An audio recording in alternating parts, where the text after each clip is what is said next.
Hello అండి, అందరికీ good morning. ఈరోజైతే మా ఇంట్లో మార్నింగ్ టిఫిన్ వచ్చేసి ఇడ్లీ అనమాట. వేడి వేడి ఇడ్లీ, పల్లీ చట్నీ. సో మా పిల్లలకి అయితే ఇప్పుడు స్కూల్ టైం అయిందని చెప్పేసి ఇడ్లీ చేస్తే ఇక ఆలు ఫ్రై అయితే చేయాలి బాక్సులలోకి. ఇప్పుడు చూడండి ఎలా పట్టిందో. ఇప్పుడే ఒకసారి వర్షం వచ్చిపోయింది, మళ్ళీ ఒక పక్క కొంచెం కొంచెం ఎండలాగా అనిపిస్తుంది, మళ్ళీ ఫుల్ మబ్బు అయితే పట్టిందండి. అసలు ఇంతసేపు వచ్చింది వర్షం అయితే.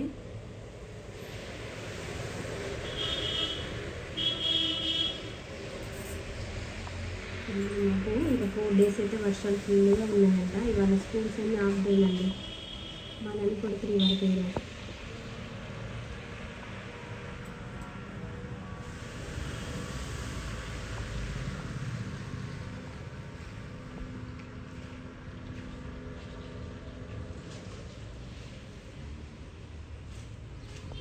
అండి 3 days నుండి వర్షం అయితే పడుతుందండి. 3 days బట్టలు అయితే ఉదయం ఒకసారి వేసాను, మళ్ళీ ఇందాక ఈవినింగ్ టైంలో కూడా వేసాను అనమాట. బట్టలు అస్సలు ఎండట్లేదండి, నిన్న మొన్న వర్షం కాబట్టి.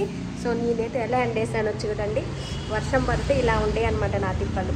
అయినా మాకు వర్షం రాకుండా ఈ మెట్ల మీదకి జల్లు అనేది రాకోకుండా పైన రేకులు వేసి అక్కడైతే ఒక డోర్ అయితే పెట్టారు పైకి, డాబా పైకి ఎక్కడానికి.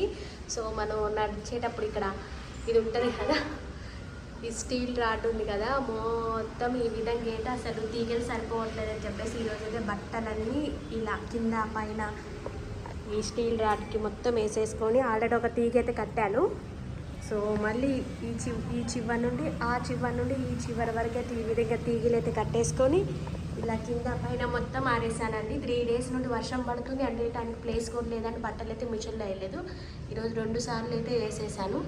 సో ఇక్కడైతే వర్షం పడదు, కొంచెం గాలి వస్తుంది, తొందరగా ఎండిపోతాయి అని చెప్పేసి మార్నింగ్ ఒకసారి వేసేసాను.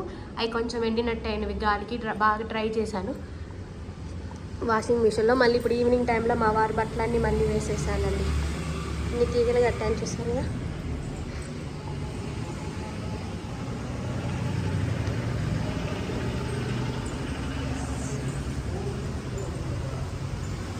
ఇటువైపు ఇంకో తీగ కట్టానండి. ఈ చివరి నుండి ఆ చివరి వరకు బట్టలు అయితే ఉన్నాయి. వర్షం పడితే ఇలా ఉంటుంది ఆడవాళ్ళ తిప్పలు, చూసారు కదా.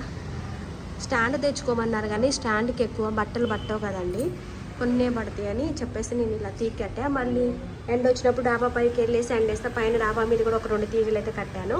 ఇదైతే అప్పుడప్పుడు బట్టలు ఎక్కువ ఉన్నప్పుడు ఈ తీగ కడతాను, మిగిలిన టైంలో ఈ తీగని తిప్పేస్తానండి.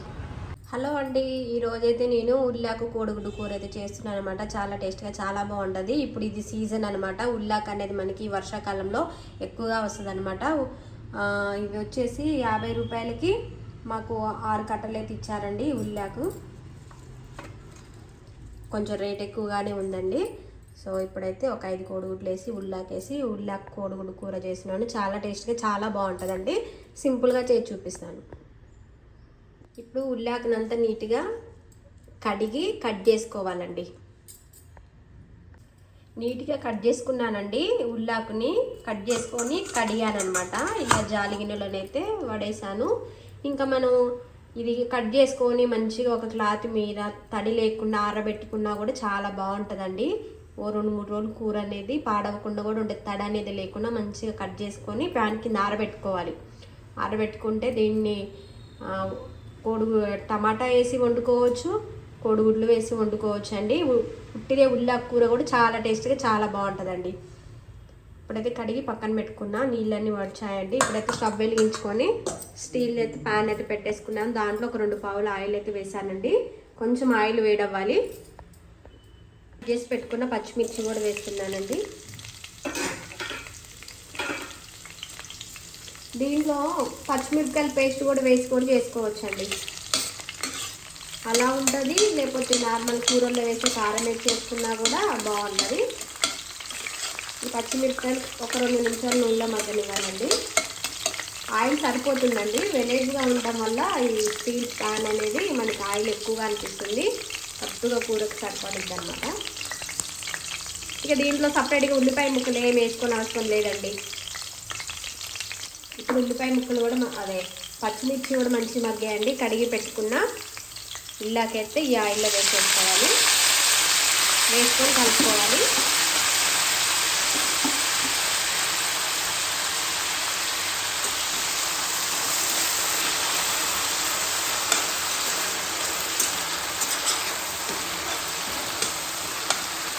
మూత పెట్టుకోవద్దండి. మూత పెట్టుకోకుండా ఉండడం వల్ల ఏంటంటే ఈ తడ అనేది తొందరగా డ్రై అవుతుంది. మూత పెట్టుకుంటే ఏంటంటే మళ్ళీ క్యాప్కున్న ఆవిరి కూడా దీంట్లోనే పడి చాలాసేపు కూర అనేది ఉడుకుతూ ఉంటుంది. సో అలా కాకుండా మూత పెట్టుకోకుండా ఉంటే ఏంటంటే ఈ తడ అనేది తొందరగా పుంజేసుకుంటుంది. మూత పెట్టుకోకుండా ఉండటం వల్ల ఈ ఉల్లాక్ అనేది ఆయిల్లో మంచిగా ఉడికిపోయిందండి. చాలా మనం ఆకుకూరలు వండేటప్పుడు ఎక్కువ అనిపిస్తుంది, తర్వాత అది ఆయిల్లో మగ్గిన తర్వాత కొంచెం అయింది, మంచిగా మగ్గింది. ఇప్పుడు దీంట్లోనైతే ఒక అర స్పూన్ పసుపు అయితే వేసుకోవాలండి. పసుపు వేసుకొని కలుపుకోవాలి. ఇప్పుడు దీంట్లో అల్లం వెల్లుల్లి పేస్ట్ ఒక చిన్న స్పూన్తో 2 స్పూన్లు అయితే అల్లం వెల్లుల్లి పేస్ట్ వేసుకోవాలండి. వేసుకొని కలుపుకోవాలి. ఇప్పుడు దీంట్లో ఒక స్పూనున్నరైతే సాల్ట్ వేస్తున్నానండి. ఎందుకంటే మనం కోడిగుడ్లు కొట్టి వేస్తాం కాబట్టి ముందే వేసామనుకో మొత్తము కూర అడిగంటినట్టు అయింది. ఉప్పు కారం వేసుకొని కలుపుకున్న తర్వాత ఎగ్స్ వేసుకోవాలండి. అప్పుడు మనకి గిన్నెకి ఎగ్ అనేది అతుక్కోకుండా ఉంటుంది. ఇది కారం లేని కారమేనండి మాది. ఒక 2 స్పూన్లు కారం అయితే వేస్తున్నాను. 2 స్పూన్లు కారం కూడా వేసాను. ఇప్పుడు కలుపుకోవాలి. ఇప్పుడు దీంట్లోనైతే ఒక 5 కోడిగుడ్లు అయితే నేనైతే కొట్టి వేసానండి. ఇప్పుడు గంటతో కలబెట్టుకోకుండా మూత పెట్టుకోవాలి. మూత పెట్టుకుంటే ఎగ్ అనేది మంచిగా ఉడుకుతుంది.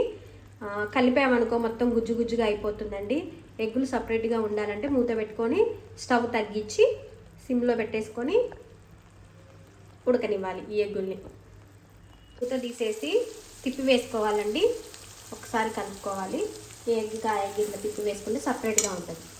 మొత్తం ఈ విధంగా అయితే కలుపుకొని మూత పెట్టుకొని ఒక 2 నిమిషాలు మగ్గనిచ్చేసి కొంచెం గరం మసాలా కానీ ధనియాల పొడి కానీ చల్లుకొని కొంచెం కొత్తిమీర వేసేసుకుంటే సింపుల్గా ఈజీగా ఉల్లాక్ కోడిగుడ్డు కూర ఈ విధంగా అయితే చేసుకుంటే టేస్ట్ మాత్రం సూపర్గా ఉంటుంది. 2-3 రోజులు ఉన్నా పాడవ్వదండి.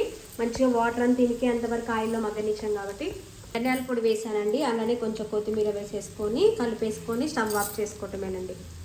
వర్షాలు పడుతున్నాయి అని చెప్పేసి ఈరోజు మా చిన్న పాపకి హాఫ్ డే అనమాట. 12:30కే వచ్చేసింది. సో మా పాపకి అయితే అన్నం అయితే పెట్టానండి. ఇలా పెట్టేసి ఆమె తీసుకెళ్ళిన లంచ్ బాక్స్ ఉంది కదా, దాన్ని అలా పెట్టేసి దాని మీద అయితే కర్రీ వేసేసాను అనమాట.